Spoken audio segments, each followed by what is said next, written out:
क्षमता होने के बाद फिर हम भगवान से उनकी पूर्ण कृपा मांगने के लिए पूर्ण आग्रह करेंगे, तो मुझे ऐसा लगता है कि उस कृपा के बाद परमात्मा के द्वारा जो सद्बुद्धि मिलेगी हम उसका सदुपयोग कर सकें।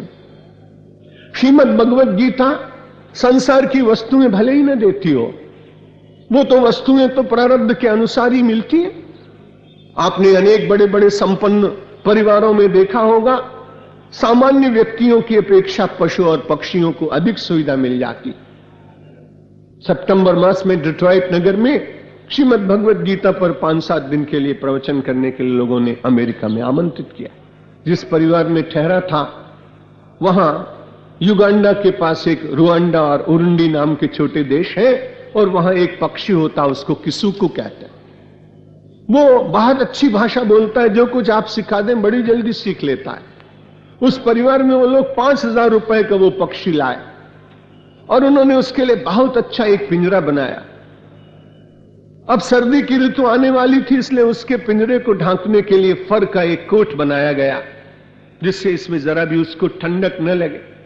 मैंने उनसे पूछा, ये फर का कोट जो आपने बिल्कुल पिंजरे की आकृति में बनाया है, ये कितने रुपयों में बना होगा?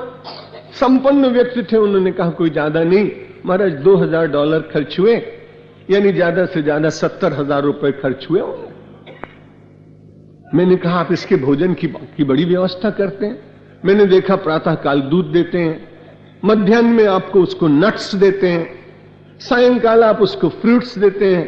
उन्होंने कहा बहुत महंगा है और इसका ध्यान न रखें तो निश्चित रूप से इसके शरीर पर कुछ प्रभाव हो जाएगा। मैं विचार करने लगा कि अगर मनुष्य को इसी में जीवन का साफल्य मिलता हो तो उसको भी प्रातः काल दूध, मध्याह्न में नट्स और सायंकाल बहुत अच्छे फल, ऐसी व्यवस्था करके उसे पिंजरे में बंद कर दिया जाए, ऊपर से फर का कोट उड़ा दिया जाए और उससे पूछें कि अब आप भाग्यशाली हैं क्या?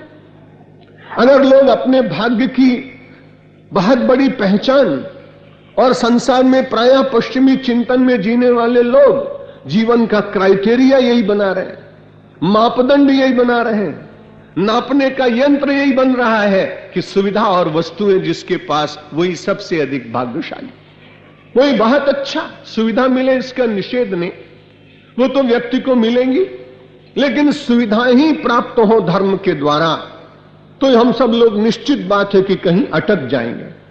धर्म के द्वारा संपत्ति मिलती है, इसका समर्थन गोस्वामी तुलसीदास जी महाराज ने रामचरितमानस में किया है कि जिमि सरिता सागर मह जाहि यद्यपि ताहि कामना नहीं, तिमि सुख संपत्ति बिनहि बुलाए कि धर्मशील पहुंच जाहि सुहाए।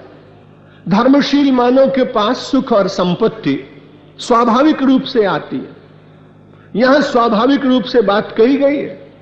अनैतिक मार्गों को अपनाने के बाद आने वाली संपत्ति भी धर्म के द्वारा आ रही है। यदि ऐसा विचार करेंगे तो बड़ी कठिनाई होगी। स्वाभाविक रूप से प्राप्त होने वाली संपत्ति मनुष्य की बुद्धि को निरंतर सात्विक मार्ग पर ले जाने की प्रेरणा देती।